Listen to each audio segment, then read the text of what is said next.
नमस्कार शेतकरी बंधूंनो, मी तुषार पाटील, न्यूट्रीफीड कंपनी प्रतिनिधी. आपण आलो आहोत आता चोपडा तालुक्यातील हातेड या गावातील अविनाश भाऊ या उत्तम प्रगतीशील शेतकऱ्यांकडे. तर जाणून घेऊया त्यांचं मनोगत, ज्यांनी आपलं न्यूट्रीफीडचे जवळपास सगळीच रेंज वापरलेली आहे. सुरुवातीच्या बेसल डोसपासून फर्टिगेशनपासून ड्रेंचिंगपासून ते पोंगे भरणीपर्यंत. तर त्यांना अदर कंपन्यांचे प्रोडक्ट आणि आपल्या प्रोडक्टमध्ये काय रिझल्ट वाटले, अगोदर त्यांनी काय वापरलेलं होतं आणि आपलं वापरल्यानंतर त्यांना काय रिझल्ट आले, तर जाणून घेऊया अविनाश दादा त्यांच्याकडून.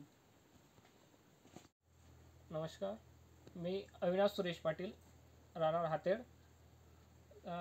मी 5,000 खोड लागवड केली आहे. बेसड डोसमध्ये झाले 2, त्याच्यात मी ब्लूसोल 2 वेळा बेसड डोसमध्ये टाकलेले आहे. परत मी ड्रिंचिंग 10-40-8 व N21 ही ड्रिंचिंग केली होती. परत एझॉसॉल केल्प हे फॉरेद्वारे स्प्रे मारलेला होता मी.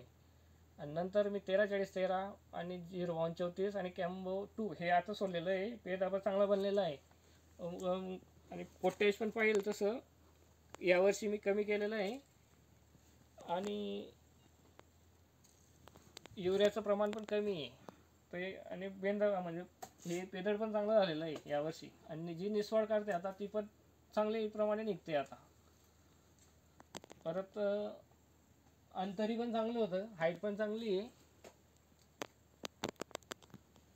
तर मागे उन्हाळ्यात गारपीट झाली होती, हाईट कमी होती तेव्हा, म्हणजे ठोकला गेला पूर्ण खराब झाला होता बाग. मी न्यूट्रीफीडचं ट्रीटमेंट केल्यानंतर मला रिझल्ट चांगला मिळाला आहे. आणि आता बाग मध्ये काहीच नाही, एकदम चांगला व्यवस्थित झालेला आहे आता. चालेल, धन्यवाद दादा. नमस्कार शेतकरी बंधूंनो, अविनाश दादा यांनी मागच्या वर्षीचा जर तुम्ही रिपोर्ट पाहिला त्यांचा, तर त्यांनी जमिनीत जवळपास 15 पोटॅशच्या बॅगा या फक्त 5,000 खोडांना वापरलेल्या होत्या. त्याच्यासोबत त्यांनी 15 ते 20 बॅगा युरियाच्या वापरल्या होत्या. यावर्षी त्यांचं मनोगत जाणून घेता मला असं लक्षात आलं की त्यांनी यावर्षी फक्त 5 ते 6 युरियाच्या बॅगा आणि फक्त 5 पोटॅश या 5,000 खोडांना वापरलेलं आहे. तर त्यांना ते स्किप करून आपण ब्लूझोल तसंच न्यूट्रीफीडचं SOP जिच्यात 0050 + 17.5% सल्फर येतं, आपण ते सॉईल ॲप्लिकेशनमध्ये देतो. याच्या फक्त 2 ते 3 बॅगांचं त्यांनी ॲप्लिकेशन केलं. तिथं त्यांना 10 पोटॅशच्या बॅगा ह्या कमी वापराव्या लागल्या. प्लस त्यांचं असं म्हणणं आहे की अगोदरचा जो वर्षाचा त्यांचा वार्षिक खर्च होता तोही न्यूट्रीफीडचे प्रोडक्ट वापरून त्यांचा भरपूर प्रमाणात कमी झाला आहे. आणि अगोदरच्या वर्षापेक्षा त्यांना ही बाग, ह्या वर्षाची बाग बघून खूप समाधानकारक त्यांना वाटतंय. तर तुम्ही बघू शकता बुंद्याची साईज प्लस झाडाची हाईट, आणि हे रोप नसून हे त्यांनी लावलेलं खोड आहे. आणि त्यांना चांगले रिपोर्ट आले. धन्यवाद.